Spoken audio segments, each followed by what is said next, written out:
Olá, sejam todos muito bem-vindos ao TRT Piauí Cast, o videocast do TRT Piauí. E no nosso quadro de estreia, o Pode Ser, que é o podcast do servidor. E a nossa primeira convidada é a servidora recém-aposentada, Érica Carneiro.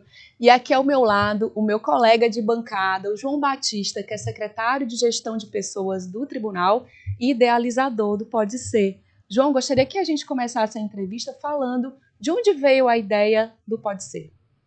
Larissa, é muito prazeroso estar aqui hoje nesse programa inaugural, né, com a Érica, nossa grande amiga. E o Pode Ser ele foi pensado inicialmente para a gente deixar guardado na memória do tribunal aquelas pessoas que estiveram com a gente e estão com a gente aqui. Então, a gente queria humanizar esse momento de deixar registrado para o futuro e para aquelas pessoas até que não conhecem um ou outro servidor, para que eles passem a conhecer a partir dessa imagem. Essa foi a ideia inicial. Muito bacana a iniciativa, parabéns. E vamos começar, né, Érica? Antes da gente falar do futuro, né, dessa nova fase, eu gostaria de voltar no tempo com você. E você ingressou no primeiro concurso do TRT 22, não foi isso? Foi no primeiro concurso. E você entrou para qual cargo? Eu entrei para o cargo de atendente judiciário. Mas só que primeiro eu quero registrar aqui que eu estou muito feliz. Muito feliz de estar participando. Quero dar os parabéns, está tudo muito bonito. A caneca está linda, a imagem aqui está linda. Vocês estão lindos e eu estou feliz demais. Então, muito obrigada pelo convite. Eu entrei no cargo de atendente judiciário. E eram 30 vagas na época e eu fui a 31ª. Mas logo eu fui chamada. Muitos servidores foram chamados ainda em dezembro de 92 e eu fui chamada em julho de 93. E quais foram suas primeiras atribuições aqui no tribunal? Bem, a minha primeira lotação foi no serviço do pessoal, que era assim era que chamava, né? Não era SEGEP, era serviço do pessoal. Só que mais especificamente no setor médico. E o setor médico, ele, na época, era apenas uma salinha com uma mesinha e uma cadeira e um telefone. Ele estava ainda sendo estruturado, né? Algumas outras pessoas foram fazendo parte, mas foi essa a minha primeira lotação, a minha primeira experiência. E você tem uma história curiosa que envolve a datilografia, né? Na época não se usava computador, viu, gente? 1993, não é isso? Isso. E eu gostaria que você contasse essa história, porque foi a partir daí que algumas coisas mudaram, né, nesse seu percurso no tribunal. Exatamente. Eu até procuro contar essa história quando eu tenho contato com servidores novatos. Tive quando a gente fez a formação dos servidores novatos. Lá na Justiça Federal, que eu passei um tempo lá, eu também tinha muito contato com estagiários e com novatos, e eu conto essa história. Então, como eu falei, a salinha era desse jeito. E eu tinha pouquíssimas atribuições, porque realmente ainda estava tudo sendo estruturado. E, apesar do meu cargo não ter exigência de datilografia, o que tinha exigência era o auxiliar judiciário, eu vi uma máquina de escrever na sala ao lado, atravessando o corredor, que era tipo material e patrimônio. Uma sala vazia, com uma mesa, uma cadeira e uma máquina de escrever. Então, eu pedi autorização. Eu tinha feito o curso, mas eu não tinha muita prática. Eu pedi autorização para a diretora se eu poderia ficar treinando lá. Então, o que eu fazia? Eu abria a porta da minha sala, colocava a cadeira ali para ela não fechar, abria a porta da outra sala, colocava a cadeira para não fechar, isso porque eu tinha que ouvir o telefone se tocasse, e eu ficava lá, né? Praticando, sem uma intenção específica. E aconteceu que, como as portas ficavam abertas, a dona Francisca, que era, quem é das antigas conhece, era diretora do serviço de pessoal, ela passou e me viu nesse treino. Ela passava várias vezes e me via nesse treino. Aí um dia ela chegou: Érica, estão precisando de uma pessoa na Procuradoria do Trabalho que ocupa uma sala emprestada no 3º andar para datilografar os pareceres de um procurador que vem substituir a atual procuradora, que era a doutora Evana, que ela vai sair de férias. Então, por um mês, esse procurador vai ficar aqui e pediu que o tribunal cedesse uma pessoa. E eu lembrei de você. Aí eu, bom, vou demais. E fui. O nome desse procurador era Fausto Lustosa Neto. Então, lá eu fiquei um mês, né? O doutor Fausto até brincava que eu decifrava os hieroglifos, ou hieróglifos, não sei bem como é que se pronuncia, porque a letra dele realmente era muito difícil de entender. E, às vezes, ele ditava. E eu fiquei lá nesse treino. Fiz muitas amizades. Um deles, o Adilson, que depois foi nosso diretor-geral, a Fernanda Rosa, que depois foi nossa colega servidora, e passei lá esse mês. Quando a doutora Evana voltou, eles mesmos disseram assim, Érica, não vai não, não volta não, fica aqui com a gente vai precisar, vai ter uma ação civil pública e tal. Eu disse, não, tudo bem, falando com a dona Francisca, ou com o doutor Jesus, que era o presidente, eu posso ficar. E assim eu fiquei mais um tempo. Até que a Procuradoria se mudou, foi muito tempo não, a Procuradoria se mudou para um prédio, né, uma sala própria. E ainda queriam que eu fosse, mas só que se eu tivesse uma CJ, sei lá como é que se chamava, uma função e tudo, e não era o caso. Aí o doutor Jesus, eu soube disso, né, que ele falou assim, quem é essa menina? Todo mundo quer ela, eu quero conversar com ela.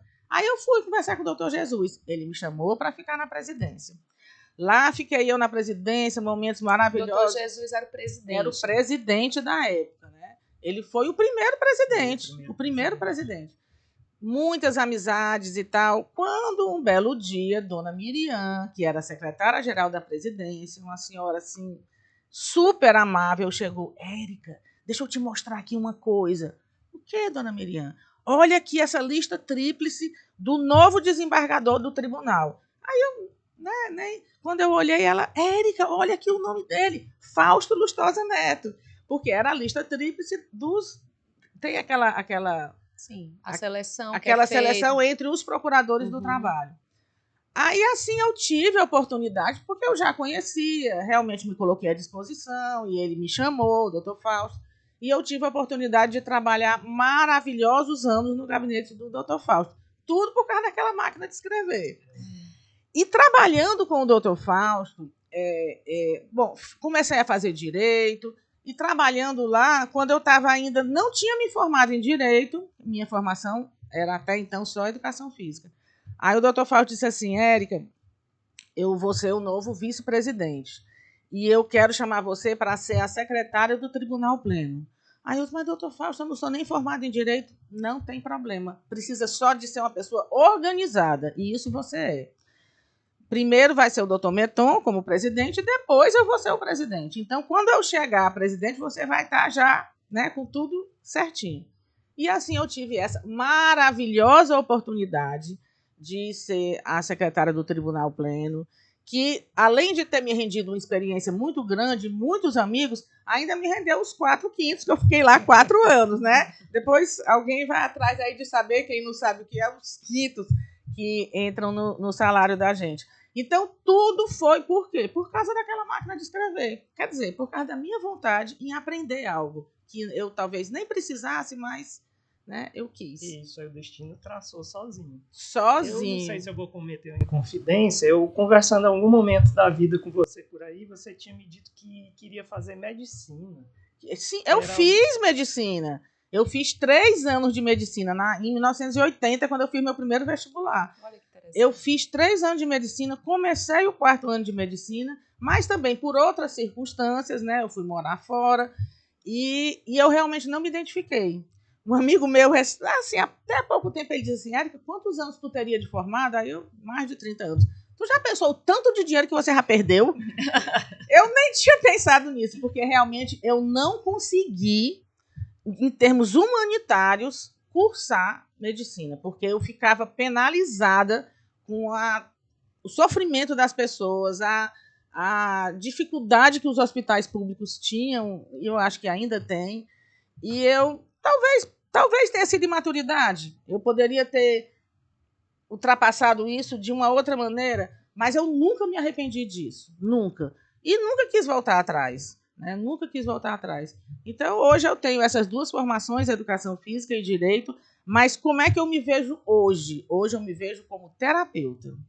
Porque de tanto eu fazer terapia, que eu também gosto muito, um determinado momento, os caminhos foram seguindo para eu aprender a cuidar das pessoas. É uma forma de cuidar, não é como médica, mas é como terapeuta. É até interessante, porque eu estava conversando com a Érica, eu conheço a Érica de 5 anos para cá, então eu conheço essa Érica terapeuta, que faz meditação, que apresenta os eventos, que é expansiva e comunicativa, e quando eu tive acesso à história da Érica, eu fiquei bastante surpresa com o fato de você ter atuado tanto tempo na área fim, né, na área judicial.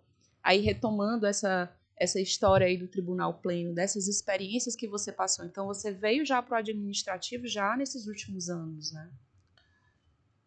Eu tive boas experiências na presidência, né? Em mais de uma gestão, eu trabalhei na presidência, mas também tive boas experiências em gabinete de desembargador, no Tribunal Pleno e lá na Justiça Federal. Também verdade. Em gabinete de juiz e era área criminal. Só que eu realmente não era daquelas pessoas que eram assim, a principal responsável pela redação jurídica. Eu fazia, mas eu não era a principal responsável. Eu sempre tive uma ação mais voltada ao público. Atender o público, ouvir as pessoas. Os estagiários que chegavam, ninguém tinha paciência de ensinar, eu ensinava. Então, assim, isso sempre fez parte da minha vida. E aí, com esses estudos que eu fui, né, abraçando ao longo do tempo como paciente terapêutica, eu fui abraçando outros estudos e um belo dia eu me descobri terapeuta. E é nisso que eu quero investir. Terapeuta, instrutora, porque eu também sempre, trabalhando na escola judicial, que foi a minha última lotação e o lugar assim do meu coração, eu tive a oportunidade de participar de todos os cursos da área de gestão. Né? Não necessariamente eu estava exercendo uma função de gestão, mas eu participava dos cursos. Então, isso também é cuidar das pessoas. Então, eu também agora, sabe assim, eu vejo um caminho de estudo para mim muito propício para eu estudar e me preparar para ser instrutora em diversos aspectos, nos aspectos também de gestão de pessoas, de comunicação não violenta, que me identifiquei muito, fazendo curso aqui no tribunal. Então, isso, as pessoas perguntam, Érica, mas você vai se aposentar tão nova? Eu disse, gente, mas eu não vou ficar parada, não. Agora é que eu vou me esforçar em atuar em coisas que eu sempre sonhei. E não conseguia antes, não é que eu não tivesse tempo, eu poderia até, a gente tem colegas que são servidores, são empresários, mas não é o meu estilo. Meu estilo é de dedicar muito ao que eu estou fazendo. E eu sempre me dediquei muito aqui no tribunal, muito, muito mesmo. E agora que eu posso ter esse tempo para me dedicar para outras coisas, eu também quero me dedicar muito. Esse é o plano ideal de aposentadoria. Esse é o meu plano de aposentadoria.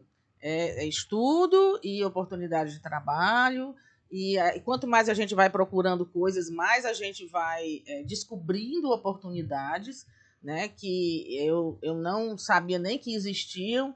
Como eu não tenho formação na área da saúde especificamente, assim, nem é medicina, nem é psicologia, eu achei que eu não poderia fazer uma pós-graduação em alguma coisa, mas posso, em neurociência. Tem muita coisa que eu posso fazer como pós-graduação ou até como mestrado, talvez.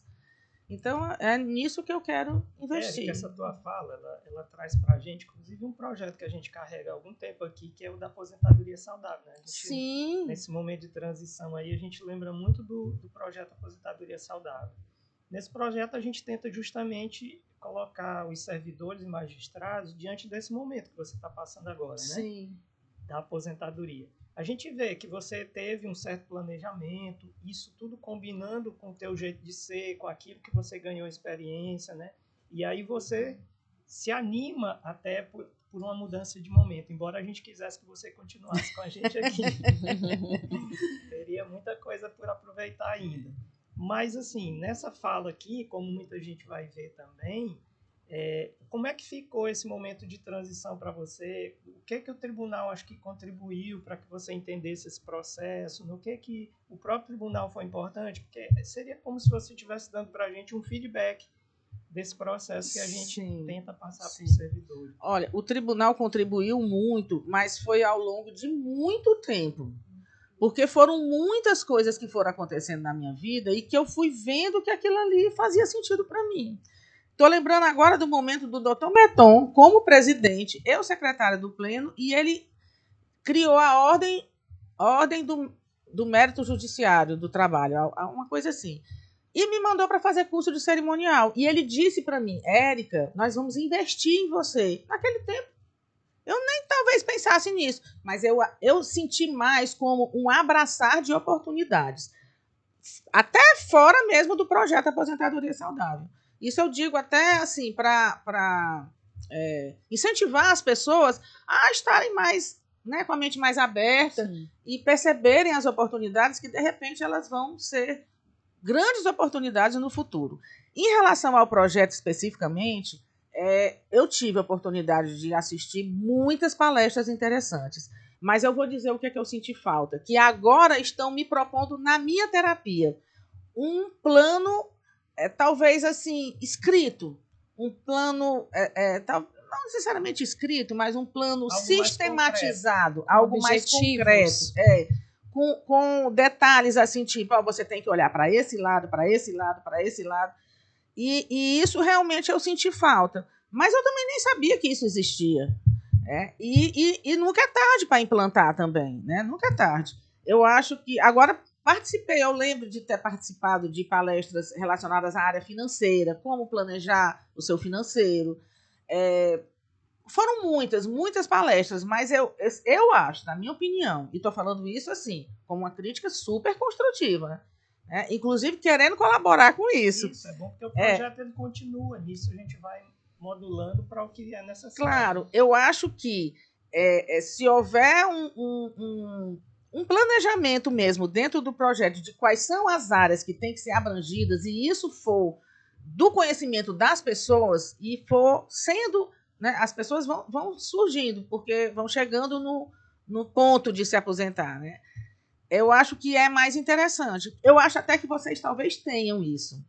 Quais são os aspectos que têm que ser abordados? Ou porque vocês planejaram, ou porque vocês receberam isso, sei lá, do CNJ, sei lá de onde.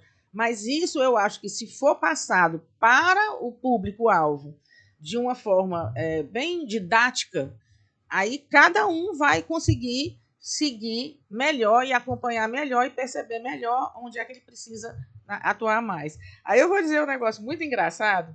Quando eu comecei a perceber que estava chegando perto de eu me aposentar, e eu estava talvez eu estava passando por um momento de precisar de dinheiro, tinha uma faculdade na esquina lá de casa. Hoje em dia é a Polícia Federal, mas já foram 2 faculdades que funcionaram lá. E eu vi aquele volume de carro ali imenso, né? Aí eu pensei, será que eu faço um churrasquinho aqui na frente aqui de casa? Bota aqui uma banquinha para vender churrasquinho? Será que dá certo? Eu cheguei a pensar isso. Agora, claro, assim, de uma forma até... medo de mudança, jamais, não. Né? Aí, depois disso, as coisas mais a ver comigo foram realmente, né, avivando aqui na minha percepção e eu fui abraçando. Mas não cheguei a planejar assim, isso tudo foi acontecendo e eu fui percebendo, não cheguei a planejar mesmo. Mas eu acho até que ainda está no tempo de eu planejar, porque agora que eu estou começando, então é uma coisa que eu acho que ajuda bastante. Eu acho até que, embora tenha havido a falta do planejamento formal, mas de alguma forma você foi se planejando para aquilo que você mais se adaptava.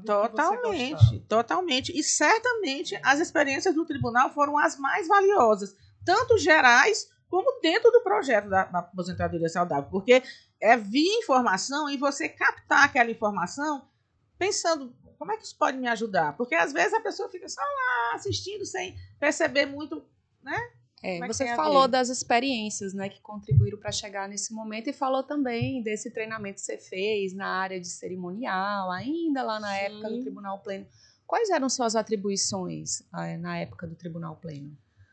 Olha, quando eu era secretária do Tribunal Pleno, as atribuições eram muitas, porque ali a gente tem uma responsabilidade muito grande. Senta ali do lado do presidente, redigir as certidões de julgamento, preparar as pautas, publicar... Você tinha que fazer taquigrafia? Ou não, quem fazia taquigrafia era a colega Wildes. Uhum. ela realmente ficava lá dentro da salinha de gravação pegando as notas taquigráficas. Eu tinha o meu código próprio, que eu combinava com uma pessoa que me auxiliava, a gente tinha ali um código próprio, porque tudo ajudava. A taquigrafia da Wildes ajudava, as minhas anotações em código ajudavam, e ouvir a fita cassete ajudava, porque a gente tinha que ouvir, né, para tirar dúvidas. Então, eu tinha muitas atribuições. Agora, a parte do cerimonial, eu fazia, assim, me foi colocado, né, isso daí, e eu abracei. E abracei, inclusive, depois de estar em outros lugares. Eu continuei abraçando, tanto que as pessoas me achavam a cara do cerimonial. E eu lutei muito para que fosse criado um serviço de cerimonial. Até que, quando eu fui para a escola, mais ou menos eu acho que foi nessa época, aí a Isa, que já tinha vindo outras vezes, mas ela veio novamente, ela também tinha esse mesmo gosto, essa mesma desenvoltura. E aí foi criado, salvo engano, foi criado o serviço de cerimonial. Então, ela é a cerimonialista. Eu, nos últimos 6 anos, eu fui a servidora da escola judicial, que eu também nem precisava, porque embora não tivesse investida formalmente, mas eu fazia às vezes, porque eu já assisti eventos em outras escolas que está ali a escola, todos os servidores da escola chamam o cerimonial. Lá em Fortaleza mesmo é assim, chamam o cerimonial. Eu até fiz uma viagem para Fortaleza para aprender com esse rapaz. Eu acho que ele ainda hoje está lá. Então a gente aqui poderia fazer assim, podia ficar chamando a Isa toda vez. Mas imagina o trabalhão que isso é. E como eu gosto, eu fui eu fazendo. Acho também que isso encaixa, porque com a quantidade pessoal da gente, que é sempre muito restrita, fica complicado. Acaba que a gente se voluntaria para que fazer as coisas acontecerem de forma mais bem feita. Isso, né? A gente acaba gostando e acaba indo adiante. Gente como a gente se voluntaria, né, João Batista? Mas isso também está tudo bem, isso aí está tudo bem, é de cada um, a gente também não pode exigir das pessoas o que elas não querem ou não têm condições de dar, né? Então, tudo que eu fiz a mais aqui no tribunal, assim, relacionado a isso, talvez, a cerimonial, a apresentar os eventos e outras coisas, eu fiz, assim, por gosto mesmo, e fiz também, eu sabia que aquilo estava me dando experiência. Aí te preparou para a vida também, para os desafios pessoais também. Também. Então, assim, não acho que tenha sido em vão nada. Nada foi em vão. Pelo contrário, foi tudo um ganho muito grande. E eu tenho, assim, uma gratidão imensa por tantas oportunidades que eu tive aqui no tribunal. Você estava me contando, a gente conversou um pouquinho antes da gravação, sobre uma história curiosa, que vocês rezavam, né, no Tribunal Pleno. Sim, e ela foi outra coisa curiosa que depois ela veio a se mostrar crucial na minha vida. A gente está falando de que ano, mais ou menos? 2000 e... talvez 2002. Não, mais ou menos por aí. Quando eu cheguei, né, no Tribunal Pleno para ser a secretária do Tribunal Pleno, uma das pessoas de lá disse assim: Érica, a gente tinha o costume de rezar aqui na sala, era a Ilha antes de mim, né? A gente tinha o costume de rezar o terço aqui. Você permite que a gente continue fazendo? Aí eu disse, lógico, claro, como é? Não, 7 horas da manhã a gente traz as cadeiras para cá e todo mundo reza. Eu acho que já tinha esse costume com a Adelci antes, porque eu lembro de ter visto umas coisinhas, tipo uns guias, assim, uns roteiros, né? Então começamos. Eu sempre fui católica, mas na época eu não era tão, né, praticante. Não era um costume meu assim tão intenso de rezar o terço, mas eu participava e achava ótimo, né? Achava maravilhoso. Então rezamos o terço ali durante um bom tempo. Quando foi no ano de 2003 que aconteceu o meu divórcio, imagina como esse texto me ajudou. Olha só. Esse texto me ajudou demais. Porque eu passei por momentos difíceis, acho que qualquer mulher passaria. Eu tinha filhos pequenos, tinham, né, situações que são normais de viver, né, na época. Hoje está tudo tranquilo para mim, mas existia esse costume. Então, vinha pessoa de outros setores, sabendo que eu estava precisando, e vinha e me abraçava e rezava comigo. E isso foi muito, muito, muito importante. Inclusive, na hora da minha atividade fim mesmo, lá na sessão de julgamento, eu tive a ajuda de muita gente, porque alguns dias eu passei mesmo muita dificuldade. Mas as pessoas viam, Érica, não se preocupe, tá? A gente faz tudo, a gente controla tudo, a gente ajeita tudo. E assim os dias foram passando, e assim eu fui vendo o quanto que isso era bom e importante contar com essa amizade. E reforçou os vínculos também. Total, né? Demais. Para além do tribunal. Para além do tribunal. Você tem pessoas, assim, servidores que são seus amigos fora daqui? Tenho Quem muitos. Assim, das antigas, né? A própria Wildes, que é a melhor organizadora de festas que existe, porque ela dos dinossauros. junta o baile dos dinossauros. Ela junta todo mundo. Hoje em dia estão indo os dinossauros lá da Justiça Federal, magistrados, viu? Os dinossauros estão se ampliando. Mas a Wildes, que é daquele tempo, a Vera, a Ruth, o pessoal do Pleno, né? O pessoal, assim, muito, muito... A gente teve muita união também por conta disso tudo, né? A Liana Almeida, que trabalhou do meu lado, né? Ainda trabalha, eu fui que saí ali do lado. A Creuza da biblioteca, a Socorro dentista. Lembro, a Socorro ainda hoje fala que a gente ia almoçar e aí ela adorava a comida que a moça lá de casa fazia. Érica, tem aquela papinha que era tipo um purê, mas era um purezinho fino que ela fazia, né? Então, eu tenho medo de deixar de dizer nomes assim de pessoas, né? E mais recente, a Lidiane, que é grande amiga também, a Sandra Arelião, que hoje é a chefe. Eu tô com medo de esquecer pessoas, eu não vou falar mais, não. O próprio João Batista. João Batista, você foi do primeiro concurso também? Foi, né? E qual foi a sua lotação bem no início? Foi TI? Em dezembro, no dia 7, o tribunal ainda estava... Na verdade, o tribunal passou a existir no dia seguinte. Sim. E eu fui para o único lugar que existia lá na época, que estava tudo sendo montado, e eu acabei sendo lotado no controle interno. Controle interno, lembro. Olha, uma pessoa das antigas também, que teve assim, uma participação especial demais na minha vida, hoje a gente nem se vê tanto, a Elba. Sim. A Elba, ela era de outro setor, mas a Elba gostava muito de rezar. Então, nossa, a Elba foi de uma participação assim na minha vida em momentos muito, muito importantes, que eu nunca vou esquecer. Você deu uma pincelada que passou pela Justiça Federal. Você passou 6 anos. 6 anos na Justiça Federal. Foi bastante tempo, né? Foi. E foi lá que você teve mais contato com o público, não é isso? Lá eu tinha contato com o público porque é um detalhe assim que a maioria das pessoas às vezes não quer fazer. Quer fazer o seu servicinho ali dentro, em silêncio, e na hora de falar com o público tem dificuldade. E eu nunca tive dificuldade. E eu nunca gostei de trabalhar em silêncio. Então, assim, eu lembro que muitas situações... a Érica fala. E lá ia eu falar com as pessoas, né? Os mais diversos assuntos. Na época, não era ainda vara criminal, não. Porque vara criminal a gente não fala só se for com advogado, mas as pessoas não vão, né? Sim. Mas era ainda vara civil. Então, eram muitas coisas. Eu ia lá e ajudava, e ouvia as pessoas.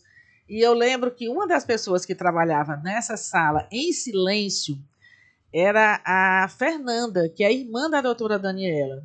E a Fernanda me ajudou muito, ela me ensinou muito, mas eu notava que ela queria ficar em silêncio. Ela e outros que estavam lá queriam ficar em silêncio, sabe? Então, eu escolhia a hora de perguntar para não atrapalhar. E achava ótimo quando pediam que eu fosse conversar com pessoas, né? E eu fui. Tem uma história da caixa de chocolate. Conta pra gente, é bem legal. A caixa de chocolate foi interessante. Era um processo da Caixa Econômica. Era um casal que ia lá muito, muito. Eles iam muito pegar informação e acompanhar e tal, não sei o quê. E eu sempre ia conversar com eles. Eu olhava o processo, eu acompanhava. Eu não, na verdade, não tinha pressa de atender as pessoas. E aí, um dia, deu certo o processo dela, né? Dela ou do marido dela, eu sei que era sempre o casal. E ela chegou lá com uma caixa de chocolate enorme, assim, acho que era da Cacau Show. E ela chegou com essa caixa de chocolate, ela botou assim na mesa, e falando, e agradecendo e tal, e eu fazendo de conta que não estava vendo, porque eu não sabia se eu podia receber. Eu fiquei, eu digo, meu Deus, a caixa de chocolate, eu não sabia. Aí, no fim, ela disse assim, Érica, essa caixa de chocolate é para você. Aí, na hora, o Celso, que era o diretor de secretaria, entrou na sala. Aí, Celso, essa caixa de chocolate é pra gente. E aí, ele recebe, leva lá pro pessoal.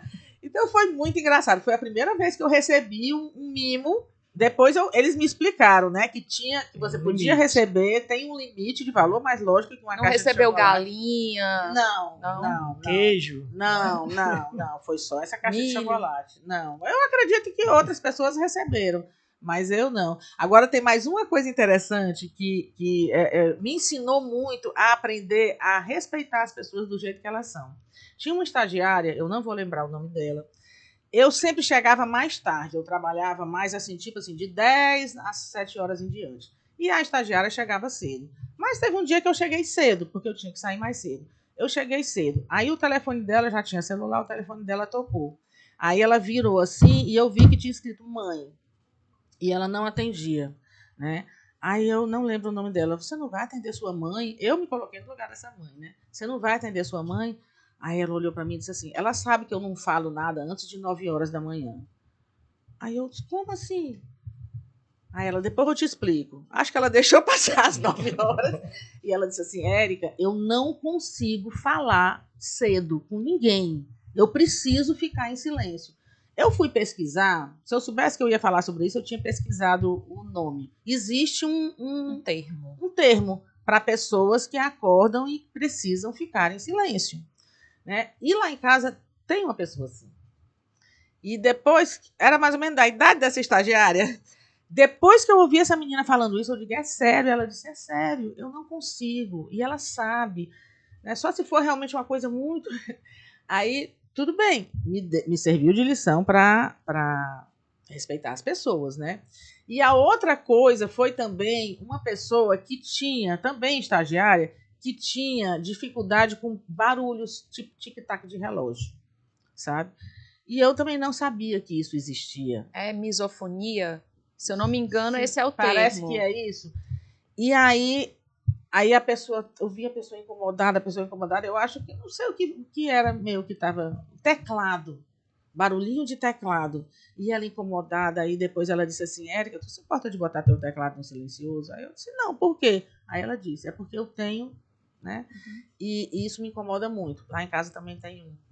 Assim, e eu não sabia, né? Então, assim... Tudo isso despertou a terapeuta, né? Despertou a terapeuta. Para respeitar as pessoas do jeito que elas são. Importantíssimo. João, tem alguma pergunta? Bom, não, perguntas a gente tem muitas. Se deixar, a gente passa o dia inteiro aqui conversando, né, Érica? Aí eu acho só que, assim, a gente, como colega de trabalho, e aqui nesse primeiro momento de podcast, né, do Pode Ser... É muito interessante. A gente tem um prazer enorme de receber você. A gente acha que esse ponto inaugural aqui vai ser um estímulo para que outras pessoas estejam no lugar que você está agora. Espero. E que a gente deixe isso guardado para todos os outros assistirem para o futuro, para saber o que aconteceu com a gente, para saber como é que o tribunal chegou a ser o que é o tribunal de hoje. Tem muita história, garanto que tem muita história. Tem muita história. Érica, e nós agradecemos muito a sua participação maravilhosa, adoramos as histórias. Essa caneca, inclusive, é sua. Ai, que bom, tá? Adorei. Traz bem aqui, por favor, Luiz. Aqui é uma lembrança da comunicação, tá? A caneca é da comunicação. A gente já pode encerrar? Já. Olha aqui. É essa caneca? Essa caneca é sua. Pode levar. É outra coisa? Aí é outra coisa. A lembrancinha da comunicação, tá? Já que você vai continuar a sua caminhada como terapeuta, vai estudar bastante, tem muitos planos para aposentadoria. Para anotações dos meus planos de aposentadoria e para botar meu celular. Maravilhoso. Aí é um tripé para você gravar para as redes sociais, inclusive na sua bacia de gelo, né, gente? Quem quiser. Como é seu Instagram? O meu Instagram é o meu nome completo, Érica Sampaio Carneiro, sendo que o Érica é com K. Certo. Lá tem muitas coisas interessantes sobre a Érica, né? Não, quando botaram gelo aqui no copo, eu digo, eu quero mais, que eu quero mergulhar. João, muito obrigada. Obrigada também. Eu que agradeço, Larissa. A luta foi grande para a gente estar aqui, mas eu acho que é Deu muito tudo prazeroso. certo. Muito bom. É. Já temos o nome do próximo convidado? Ainda não. Temos Ainda uns 5 não. candidatos. Muito bem, muito bem. Pois vocês têm que continuar com a gente, aguardando os próximos capítulos do Pode Ser. Muito obrigada pela sua audiência e siga-nos nas nossas redes sociais, Instagram, @TRT Piauí e YouTube TRT22 Piauí. Até a próxima!